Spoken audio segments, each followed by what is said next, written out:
Trečias kartas, kada važiuoju į Panevėžį. Prieš tai jau buvo 2 kartai, kada atlikau griovimo darbus, grindų šlifavimą. Tai video aprašyme yra nuorodos. Šiandien tikiuosi pradėsime kažką jau ir statyti, ne tik griauti. Viena problema tai yra meistrų įleidimą anksti ryte kitame mieste objektą išsprendžiau su tėčio pagalba, tėtis juos įleido. Daug aiškinti, ką pradžioje pradėti dirbti nereikia, nes tiesiog tai yra senų vamzdžių ardymas, tai jie dabar tą daro keletą valandų ir tada jau prisijungsiu aš. Dabar važiuoju spręsti didįjį klausimą, nuo jo priklauso viso projekto sėkmė ir aš kalbu apie seną špižinį nuotekų stovą. Problema yra ta, kad atšaka nuo šito stovo į mūsų butą yra jau virš grindų. Ir jeigu mes toliau vedžiojame su nuolydžiu nuotekų vamzdžius, tai tarkim virtuvėje jis jau atsiduria virš grindų. Tas pats ir dušo zonoje ir visur kitur. Tokius dalykus aš įprastai matau, žmonės sprendžia vamzdžius bandydami slėpti sienose arba apskritai tiesiog priderindami planą prie šitų vamzdžių. Mano suvokimu neteisinga yra taip daryti. Aš manau, kad top 1 prioritetas yra funkcionalumas būsto, antras yra estetika arba funkcionalumas kartu su estetika pinasi ir tik tada yra inžinieringas, kuris tenkina būtent tuos poreikius. Nelogiška yra savo gyvenimo būdą ir išplanavimo būto derinti prie inžinieringo. Tai būtent mes dėl to ir nusprendėme, kad verta investuoti papildomus pinigus į tos vietos rekonstrukciją. Didysis iššūkis yra tas, kad mes negalime to stovo sutvarkyti tik iš savo buto. Mums reikia eiti į apačią. Apačioje yra komercinės patalpos, tiksliau koridorius į komercinės patalpas. Bandžiau susisiekti su savininkais. Savininkai yra tiesiog grupė akcininkų, kurie tikrai savo kontaktų neatskleidžia ir yra įmonė, kuri prižiūri tą pastatą. Tai aš tiesiog pasakiau, kad mes dabar turime galimybę sutvarkyti tą stovą, kuris potencialiai gali po kažkiek laiko leisti vandenį. Jie lyg ir neprieštarauja, tik tais tiek, kad bus sudėtingas priėjimas. Dabar ten yra Armstrong lubos, kurias galime išsiardyti. Pabandysim ardyti. Jeigu nepavyks, gali reikėti praardyti gipsinę sieną, kurią mes vėliau turėsime sutvarkyti.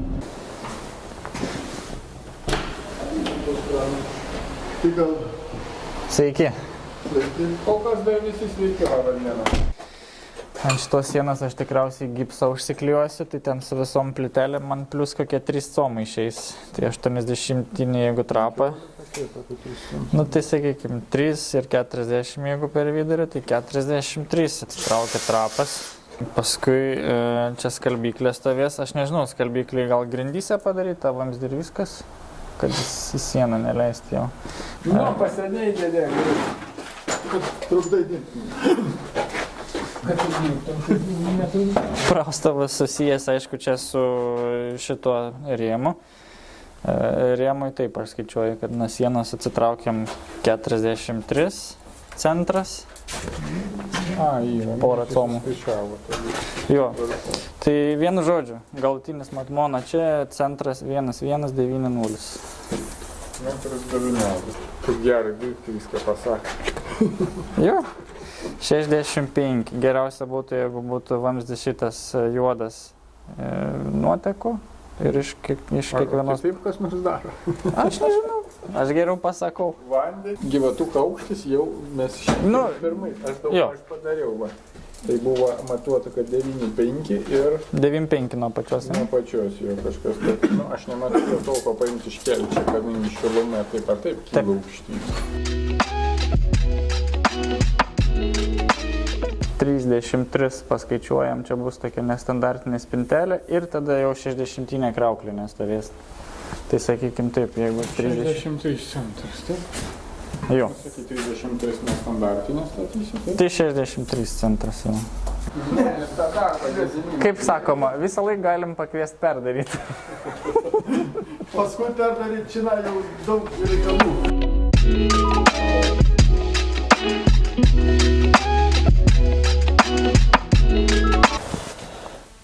Jūs dalį tikriausiai pokalbį girdėjot. Jeigu bendrai, tai turiu gerą naujieną. Meistras sakė, atsiardė tą vietą, kur pas mus yra stovas ir pasišvietė į apačią. Apačioje matosi, kad Maždaug ties ta vieta, kur yra parduotuvės apačioje siena, ties viduriu, ties 1-2 metrais matosi įskilęs špižinis vamzdis. Tai sako meistras, o kodėl neišardžius viso vamzdžio iki rūsio ir tiesiog rūsyje, turiu draugų, ir tiesiog rūsyje padaryti naują vamzdį. Tai gausis taip, kad mes dabar visą stovą iki rūsio išardom, rūsyje irgi nupjaunam ir įdedam naują plastikinį vamzdį iš apačios iki mūsų ir į tą apačioje parduotuvę iš vis nebeinam. Lieka jokios rizikos, kad kažką sugadinsim, tiesiog papildomai reikia šiek tiek daugiau vamzdžių nupirkti. Tai man čia ta investicija nėra didelė. Va, tai tokios geros naujienos, dabar tą ir bandysim padaryti.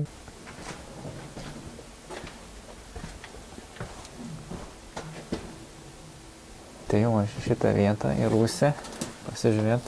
Tai vat iš ten, iš viršaus ateina tas stovas. O dabar dar šiukšlės byra, nes ten viršuje ardo. Čia meistrai pralgintuvą nusileido. Ir va čia yra tas senas stovas.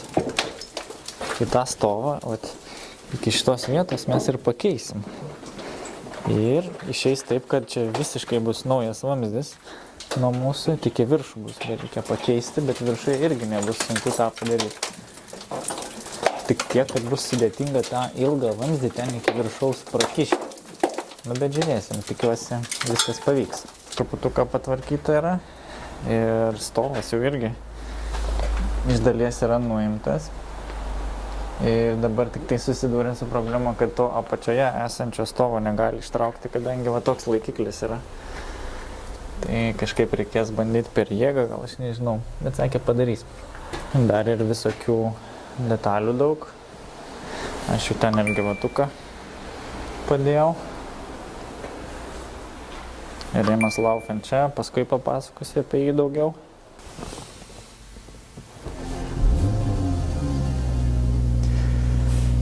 Na tai kągi, pirmas etapas juodžiausias sėkmingas.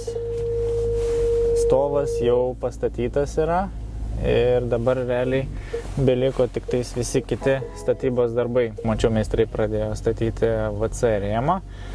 Aš dar, kaip ir sakiau, nupirkau gilatuką, tai ten viską pasimatavom, viską kartu apkalbėjom, parodžiau brėžinį, kuriame buvome mes suprojektavę viską kartu su brėžiniu, vaikščiojom ir ant sienų susižymėjom, kur ir ką daryti. Tai meistrus palieku, jie rytoj tai tikrai visą dieną dirbs. Galbūt suspės rytoj, galbūt nesuspės, tai tada pirmadienį pabaigs. Ir toks pirmas etapas ir bus viskas. Aš jau nebebūsiu, nes man kiekvieną dieną atvažinėti kaip ir nėra reikalo. Aš ir šiandien toks pusiau pašalaitis. Tik vat svarbiausia buvo viską gerai parodyti, aptarti. Tai dar yra truputuką niuansų tik tais dėl trapo dušui.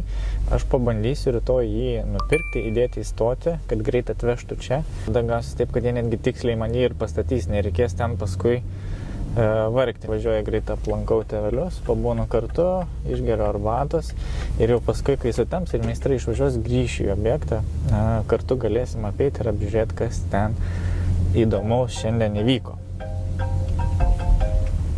Tai skambino dar langų meistras, aš visą laiką atvažiavęs stengiuosi kuo daugiau dalykų suderinti, nes balkono langus nuo jos užsakinėjom. Tai vasaris yra labai neblogas mėnuo užsakyti langams, kadangi tai yra ne sezonas ir kainos įprastai yra mažesnės.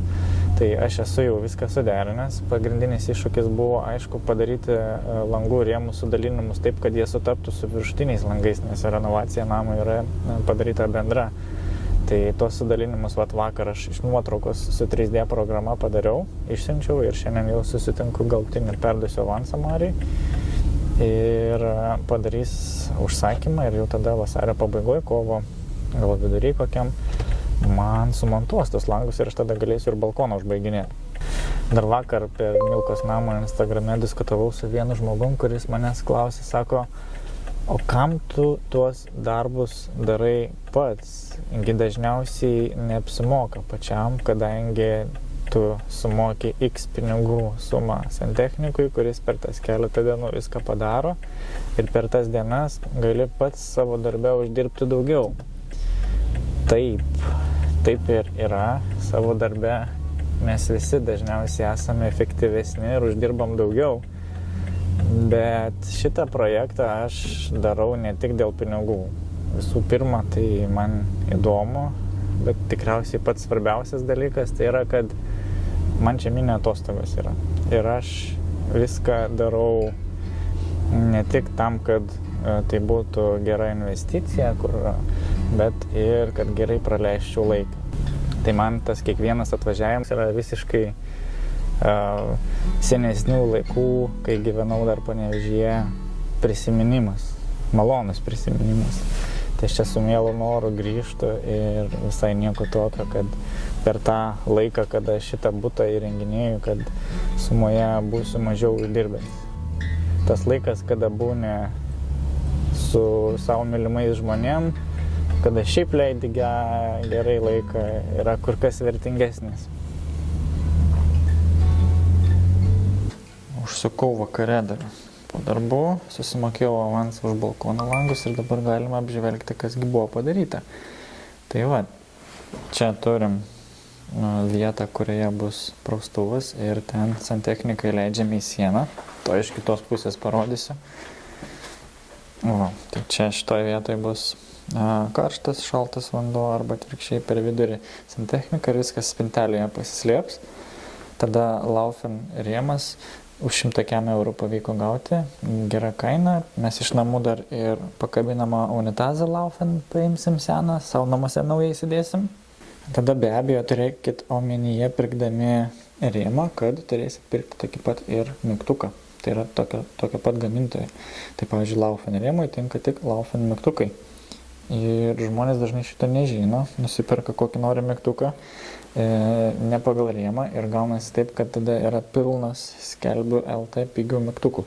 Tai gražus mygtukas šitam rėmai, toks kokio mes norėjom, kainavo PM9, bet mes iš Skelbiu LT už 13 eurų gavom naują. Vieną kartą išpakuotą ir įdėtą atgal. Aišku, tas pats pagrindinis darbas, tai yra šita vieta, kur buvo pakeistas nuotekų stovas. Matau, kad jį čia ir pritvirtina prie sienos su metaliniu laikikliu. Tada yra žemai padaryta atšaka jau.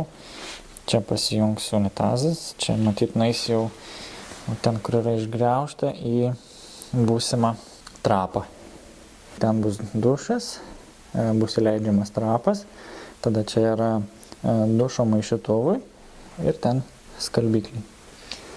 Gyvatukas dabar laikinai uždėtas va šitaip, tiksliau nėra gyvatuko. Tiesą pasakius, kažkaip padarė net ir be skaitiklių judinimo, tai yra nereikėjo nieko kviesti. Tai nežinau, sakė, savo iniciatyvą nieko nedaryk, jeigu mums jau bus problemų, tada tau skambinsim ir tu turėsi kviesti kažką iš batų ūkio. Ten matosi dar pravalyta ir čia bus vamzdis atvestas jau į virtuvę. Tai va, tai šiandienai tiek, aš tada važiuoju atgal į Vilnių, namo, palieku meistrus dieną ar bent dar 2 darbuotis ir tada galutinį aptarimą rezultatų galėsim kartu pavaikščioti ir nusifilmuoti paskutinę dieną.